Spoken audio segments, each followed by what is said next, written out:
right, we are going to be reading Chapter 6 in Hatchet today. Starts on page 56. 2 years before, he and Terry had been fooling around down near the park, where the city seemed to end for a time and the trees grew thick and came down to the small river that went through the park. It was thick there and seemed kind of wild, and they had been joking and making things up, and they pretended that they were lost in the woods and talked in the afternoon about what they would do. Of course, they figured they'd have all sorts of good ideas, or goodies, like a gun and a knife and fishing gear and matches so they could hunt and fish and have a fire. I wish you were here, Terry, he thought, with a gun and a knife and some matches. In the park that time, they had decided the best shelter was a lean-to, and Brian set out now to make one up.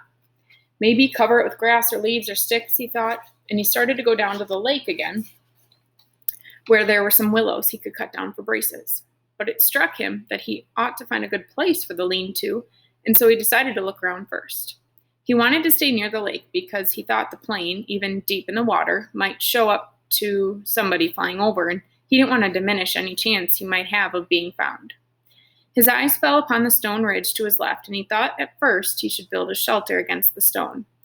But before that, he decided to check out the far side of the ridge, and that was where he got lucky. Using the sun and the fact that it rose in the east and set in the west, he decided that the far side was the northern side of the ridge. At one time in the far past, it had been scooped by something, probably a glacier, and this scooping had left a kind of sideways bowl back and under a ledge. It wasn't very deep, not a cave, but it was smooth, and it made a perfect roof, and he could almost stand in under the ledge. He had to hold his head slightly tipped forward at the front to keep it from hitting the top.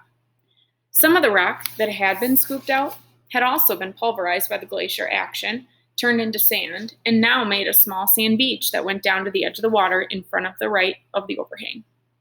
It was his first good luck. No, he thought, he had good luck in the landing, but this was good luck as well, luck he needed. All he had to do was wall off part of the bowl and leave an opening as a doorway, and he would have a perfect shelter, much stronger than a lean-to and dry because the overhang made a watertight roof. He crawled back in under the ledge and sat. The sand was cool here in the shade, and the coolness felt wonderful to his face, which was already starting to blister and get especially painful in his forehead, with the blisters on top of the swelling. He was also still pretty weak. Just the walk around the back of the ridge and the slight climb over the top had left his legs rubbery. It felt good to sit for a bit under the shade of the overhang in the cool sand. And now, he thought, if I just had something to eat. Anything. When he had rested a bit, he went back down to the lake and drank a couple of swallows of water. He wasn't all that thirsty, but he thought the water might help to take the edge off his hunger. It didn't. Somehow the cold lake water actually made it worse, sharpened it. He thought of dragging in wood to make a wall on one part of the overhang and picked up one piece to pull it, but his arms were too weak, and he knew that when it wasn't just the crash and his injury to his body and his head, it was also that he was weak from hunger. He would have to find something to eat. Before he did anything else, he would have to have something to eat. But what? Brian leaned against the rock and stared out at the lake. What in all of this was there to eat? He was so used to having food just be there, just always being there. When he was hungry, he went to the icebox or to the store or sat down at his meal that his mother had cooked. Oh, he thought, remembering a meal now. Oh, it was the last Thanksgiving. Last year, the last Thanksgiving they had as a family before his mother demanded the divorce and his father moved out the following January. Brian already knew the secret, but did not know it would cause them to break up and thought it might work out. The secret that his father still did not know, but that he would try to tell him when he saw him. The meal had been turkey, and they cooked it in the backyard in the barbecue over charcoal with the lid down tight. His father had put hickory chips on the charcoal, and the smell of the cooking turkey and the hickory smoke had filled the yard. When his father took the lid off, smiling, the smell that had come out was unbelievable. And when they sat to eat the meat was wet with juice and rich and had the taste of smoke in it. He had to stop this. His mouth was full of saliva and his stomach was twisting and growling. What was there to eat? What had he read or seen that told him about food in the wilderness? Hadn't there been something? A show. Yeah, a show on television about Air Force pilots and some kind of course they took. A survival course. All right, he thought. He had the show coming into his thoughts now. The pilots had to live in the desert. They put them in the desert down in Arizona or someplace, and they had to live for a week. They had to find food and water for a week. For water, they had made a sheet of plastic into a dew-gathering device. And for food, they ate lizards. That was it. Of course, Brian had lots of water, and there wasn't too many lizards in the Canadian woods, that he knew. One of the pilots had used a watch crystal as a magnifying glass to focus the sun and start a fire so they didn't have to eat the lizards raw. But Brian had a digital watch without a crystal, broken at that, so the show didn't help him much. Wait, there was one thing. One of the pilots, a woman, had found some kind of beans on a bush, and she had used them with her lizard meat to make a little stew in a tin can she had found. Bean lizard stew. There weren't any beans here, but there must be berries. There had to be berry bushes around. Sure, the woods were full of berry bushes.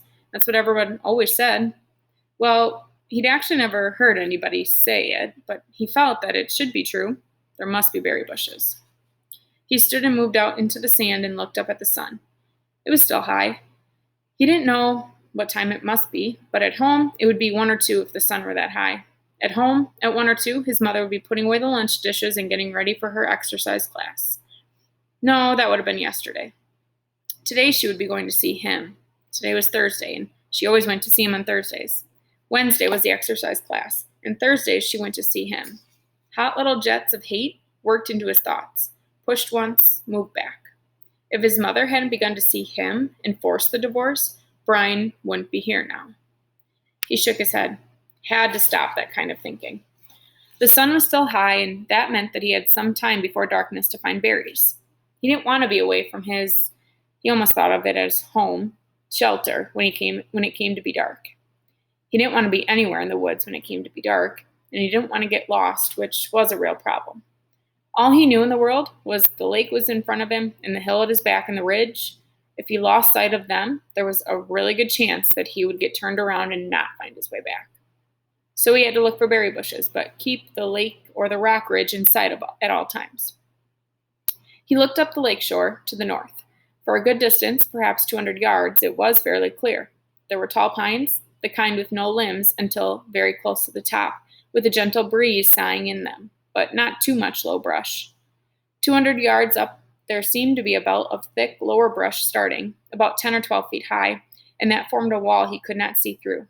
It seemed to go on around the lake, thick and lushly green, but he could not be sure. If there were berries, they would be in that brush, he felt, and as long as he stayed close to the lake, so he could keep the water on his right and know it was there, he wouldn't get lost.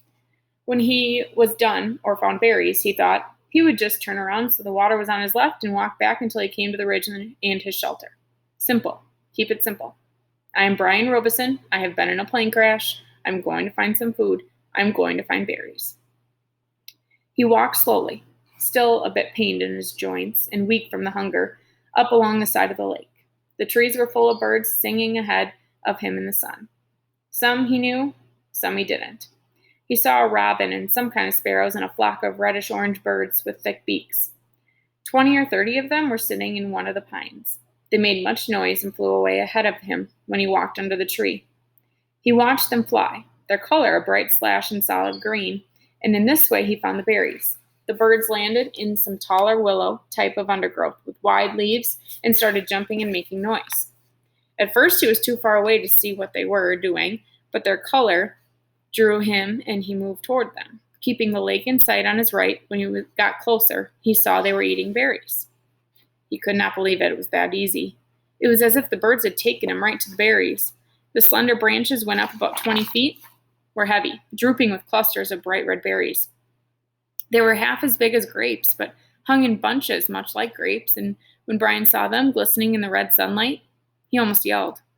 His pace quickened and he was in them in moments, scattering the birds, grabbing branches, stripping them to fill his mouth with berries. He almost spit them out. It wasn't that they were bitter so much as that they lacked any sweetness, had a tart flavor that left his mouth dry feeling. And they were like cherries in that they had large pits, which made them hard to chew. But there was such a hunger in him, such an emptiness that he could not stop and kept stripping branches and eating berries by the handful, grabbing and jamming them into his mouth and swallowing them, pits and all. He could not stop, and when at last his stomach was full, he was hungry. 2 days without food must have shrunken his stomach, but the drive of hunger was still there. Thinking of the birds and how they would come back into the berries when he left, he made a carrying pouch of his torn windbreaker and kept picking. Finally, when he judged he had close to 4 pounds in his jacket, he stopped and went back to his camp by the ridge. Now, he thought, now I have some food, and I can do something about fixing this place up. He glanced at the sun and saw he had some time before dark. If only I had matches, he thought, looking ruefully at the beach and lakeside. There was driftwood everywhere, not to mention dead and dry wood all over the hill and dead, dry branches hanging from every tree. All firewood, and no matches. How did they used to do it, he thought, rub 2 sticks together? He tucked the berries in the pouch and under the overhang in the cool shade and found a couple of sticks. After 10 minutes of rubbing, he felt the sticks and they were almost cool to the touch. Not that, he thought. They didn't do fire that way. He threw the 6 sticks down in disgust. So no fire.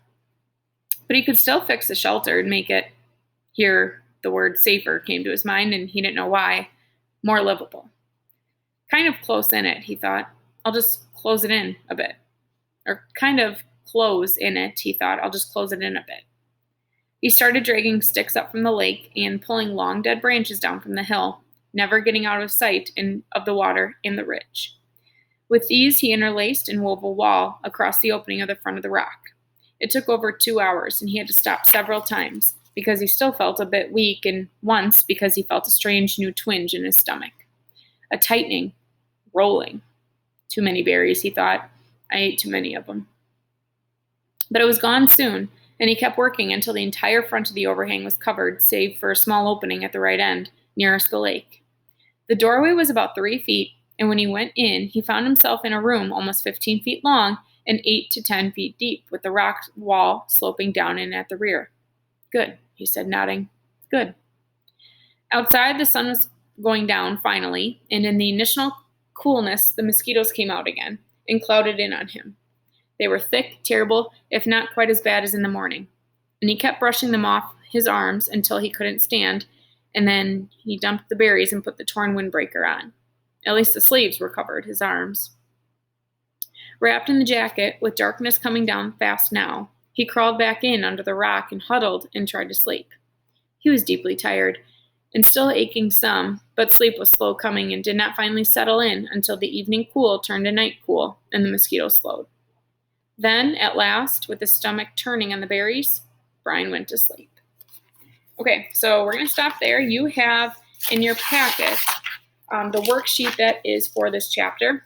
Got stapled a little out of order, so it's actually the very last page in the packet. You'll notice there's a little slip here, and then the full page that says chapters 5 and 6 questions. So this is your assignment when we're done. It's dealing with chapters 5 and 6. You may have to go back to last week and kind of revisit chapter 5, remember what you read with that to answer the questions here.